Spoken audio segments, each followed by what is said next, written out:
Hey now, good morning, PSW staff, clients, friends. Joining us for a lovely Tuesday welcome. Yesterday we looked at The Man of Steel, Eurofilm scoring assignment, Superman. So get that into me by today. We'll see the results for Friday. It's going to be really fun. Today we're going to look at a composer that I've been wanting to look at because I didn't know that much about him, but I loved certain pieces that I'm going to share with you today. And we're also going to go to a different country. This is going to be really fun on Google Maps, I think. Today we're going to look at the Czech composer, Janáček.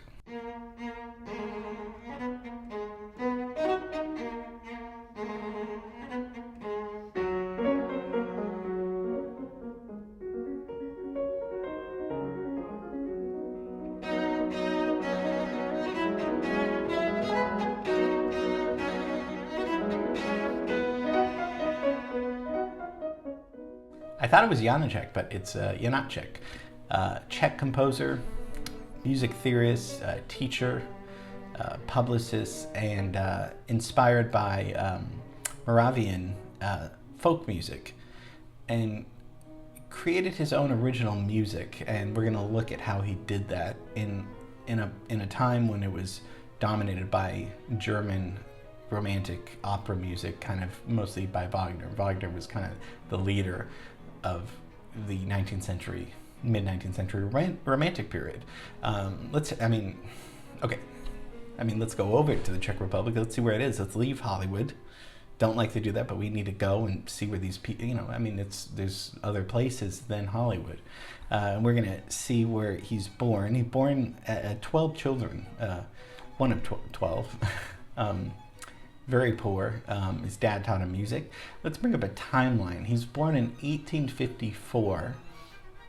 So he's going around, when Wagner's writing his operas, the Romantic period's happening, Tchaikovsky's writing music, the Impressionists are coming in with Debussy and Erik Satie, people that we know because we've done classes, of course. 1854 is also the year, this has nothing to do with Janáček, but that the Republican Party's found, the GOP is found. I thought it was way earlier, but I kind of thought that was interesting that that's the same year he's born.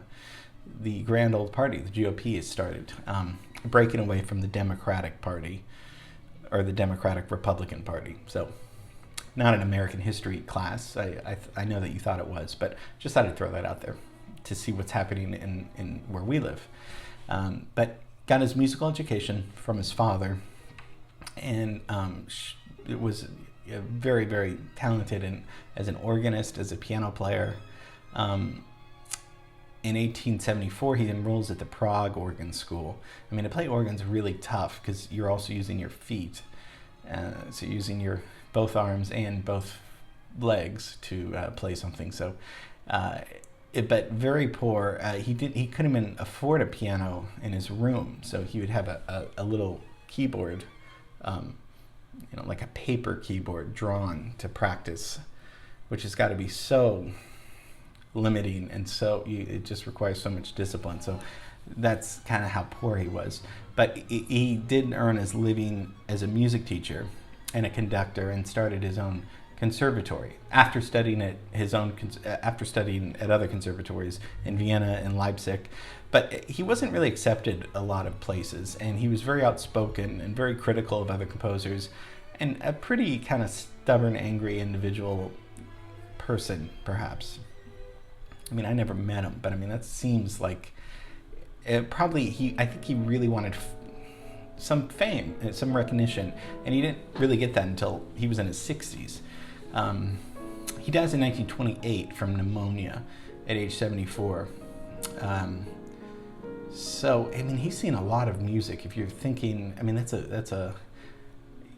that's romantic music, and then he's seen modern music in the 20th century and jazz music. So anyway, but as he's writing, German music is going on. German romantic music is going on. Now, he likes Tchaikovsky. He does like some Russian-ness. He doesn't, more than the Germans. But he writes a lot of operas. And in the 1880s, he finds his voice. How does he find his voice? a lot of it is him going into folk music and finding, we looked at Villalobos going into the mountains, finding musical influences. It's like these guys got training at the conservatory, and then you learn to write like other academics. You learn to write like that. But sometimes you got to go elsewhere to find something original, and you bring it back almost.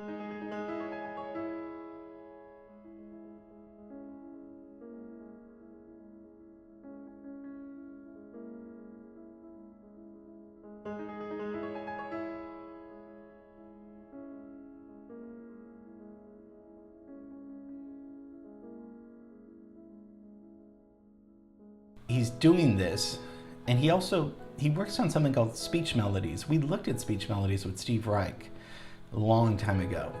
It's like as we're talking, those are certain pitches. So he's doing this though in the 1880s, making his melodies sound like the rhythm of language as well. So also the rhythm of how we talk, but also the pitch of how we talk. He becomes friends with Dvorak, another Czech composer, romantic composer, great composer. I was going to do him today, but I thought we'd talk about Janáček first. In 1901, he writes one of his most famous pieces, On an Overgrown Path.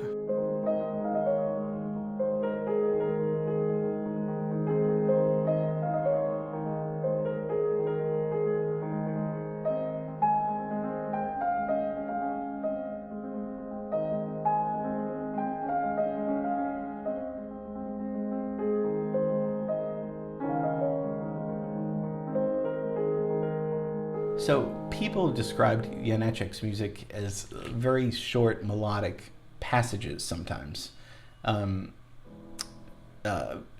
fast-moving motifs, and his flow is not like other composers at the same time. If we think of like somebody like Wagner, it's a long melodic, could be boring flow. People like Janáček and other composers are gonna not have that flow. They're gonna break pieces up a little bit. We do this all the time today, of course. Over 100 years ago, people weren't doing this in classical music. It wasn't really traditional in the sense. I wasn't sure if I should do that, so I did that. It wasn't really traditional, but he's kind of creating his own style with these kind of, and Poulenc did this too, and we talked about Poulenc, where they were short phrases, and people would maybe consider that undeveloped music. I don't, because I guess because my music is short phrases that aren't developed, and you almost hopefully turn that into your own style. What do I mean by that? Like, let's take a look at The Overgrown Path, A Blown Away Leaf. Let's just take a look and a listen.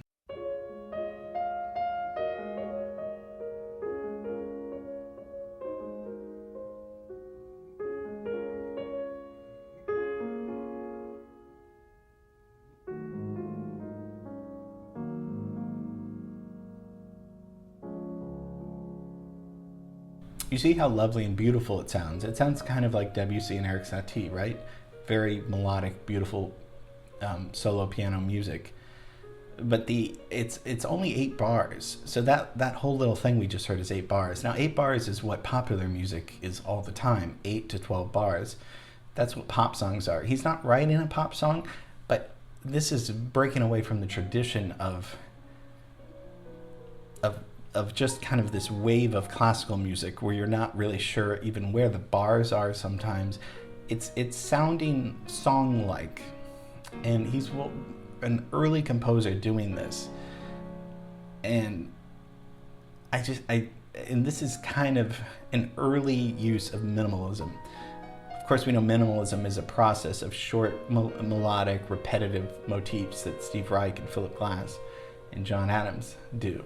But he's doing this in 1900s. He's using short phrases, but they're highly melodic and very beautiful phrases. And that's why we're talking about it, because it's beautiful music.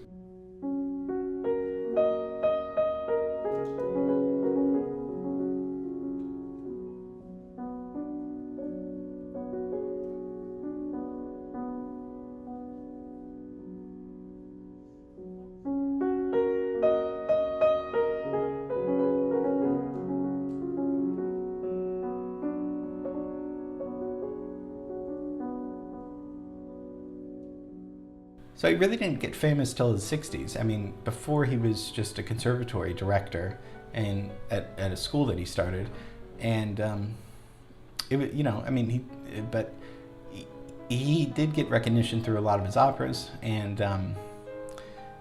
but was an interesting individual. I mean, I first came to love his music from watching the great movie. I love The Unbearable Lightness of Being.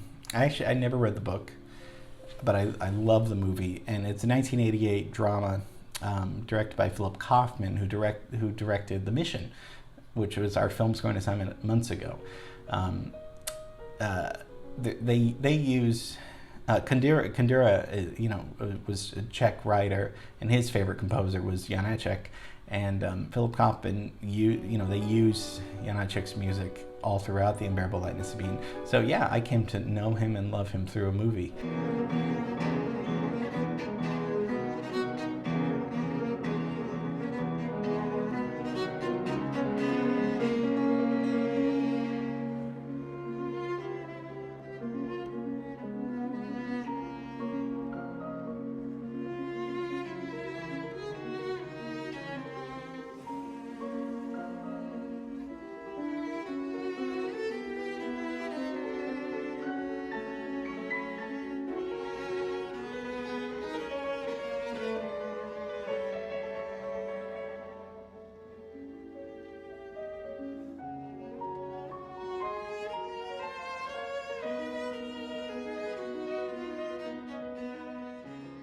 Just wanted to share a little bit of his beautiful music with you. Great composer. Tomorrow we're going to be doing something else. We're going to mix it up a little bit. So hope you enjoyed this little class on his music, and I'm going to be sitting here and waiting for you tomorrow. Okay, love you, miss you, and have a great rest of the day.